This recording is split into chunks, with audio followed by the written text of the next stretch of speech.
Have you ever talked to someone and thought, are you kidding me? Are you actually from another planet? Well, that was me over and over and over, and that's why I wrote this book, Surrounded by Idiots.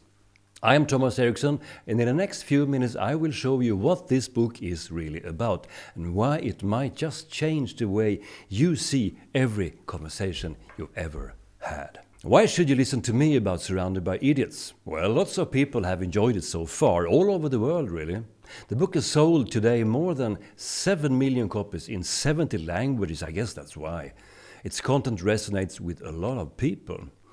Now, if you ever felt frustrated because other people just don't get it, this video is for you. So stick around because I'll explain exactly what's behind the title and why the idiots around you might not be idiots at all. Here is the big idea. The book is based on a very simple but powerful model. 4 behavior types, 4 colors, red, yellow, green and blue. That's it. And once you see it, you cannot unsee it. And suddenly the way your boss talks, your partner argues, or your friend refuses to decide on a specific restaurant, it all starts to make sense. Now, why does this matter? Well, communication isn't really about what you say. It's more about what the other person hears. And here's the problem. We are all speaking kind of different languages, so to say.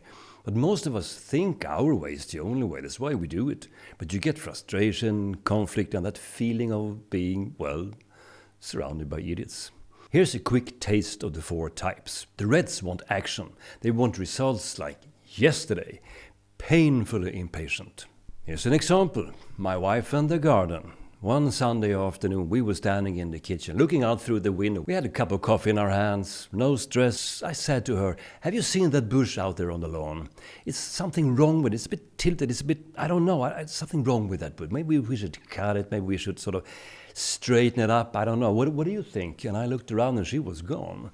Then I can see her out there, through the window, out on the lawn, with the big shears in her hand, open, ready for action. And I just stood there and I knew what was going to happen. And, well, sure enough, she cut the bush. And there is still a bush out there on the lawn, so to speak, a little bush. And maybe I should have a look at this. So I went out there and I asked her, what have you done? And she said, well, you told me to cut it down, so I cut it down. What's the next project? I said to her, well, I haven't finished talking, you see. And then the same thing as always, so many words. Do you have to speak so much? That's red behavior in a nutshell. What about the yellows? Big ideas, enthusiasm, a little bit of this shiny object syndrome. Is it new? Must be good. My sister is painfully yellow. Just a couple of weeks ago, she called me up and said, me and my husband, we went to this fantastic, brilliant, amazing restaurant. You have to go there. Absolutely. What's the name of the restaurant? Well, I really can't recall the name of the restaurant. But you know, the food, the meat, the sauce, the wines, it was absolutely exquisite. Okay, so where is it? Well, gee, I was on the phone and we were in a taxi, so I really can't say. But you know, you have to go there. What am I supposed to do here?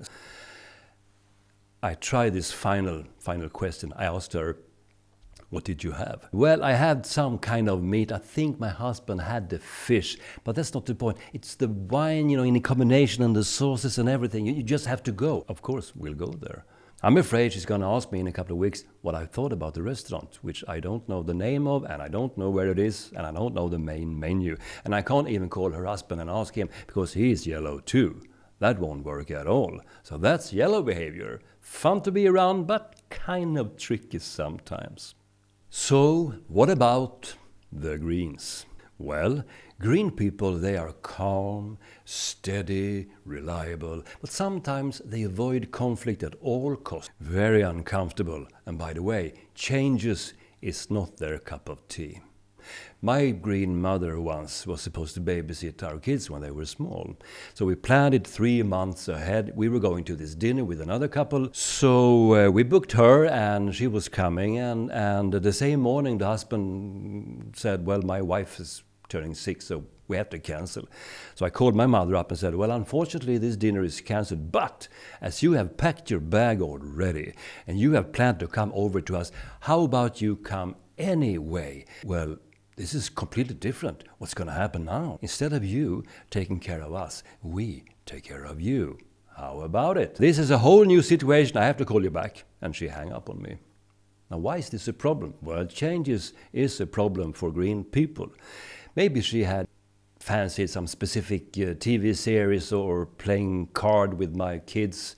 I don't know. I called her back after a couple of hours and she said, okay, I'll be there. So I picked her up at actually 5:30 in the afternoon. And she said, why are you late? And I said, well, we actually said 6 o'clock. I've been ready for you since like 5 o'clock. In her head, new change. That's green behavior. You never know, right? And then you have the blues. They love facts, they love details, they love logic. So much they might drive the rest of us crazy with all the questions. How do you know this? Where's the evidence? Do you have it in the original language? Is there a book? Like the colleague I found with her finger on the keyboard, like this. 10 minutes, completely stone-faced. When I asked what she was doing, she said, I'm conducting an investigation.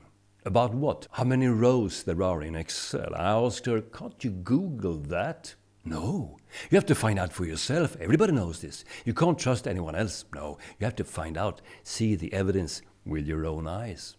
1,048,576 rows in Excel.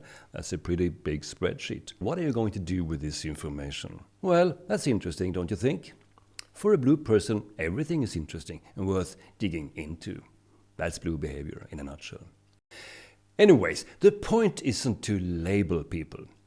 People sometimes ask me, well, Thomas, isn't this just a way of putting people in boxes? And my answer to this is yes and no. First of all, we put each other in boxes all the time. You know that too. He's like this and she's one of those. Yeah. This is about understanding patterns and stop guessing so we can get out of the boxes we already put ourselves in. The goal here is not to judge people and call people names. No, it's to understand. And the more you understand other people, the easier life gets. That's a promise from me to you. So that is what Surrounded by Idiots is about. It's about decoding behavior, it's about understanding communication, and it's about making life with other people a whole less frustrating. If you want to dive deeper, the book is loaded with real-life examples that will make you laugh, perhaps, maybe even cringe a little. And most of all, it will save you time and headache. This book is full of advice and input on how to deal with all the different colors. And a new edition is out now, vastly expanded and revised. Answers all the questions the first book did not answer. This is the first one. Now, if you found this useful, please leave a comment about which color you think you are and check out my other videos on the rest of the Surrounded by series, because there is 8 books so far. And beware of the following. We are all the idiot in someone's story. So remember, you cannot change somebody else, but you can change yourself.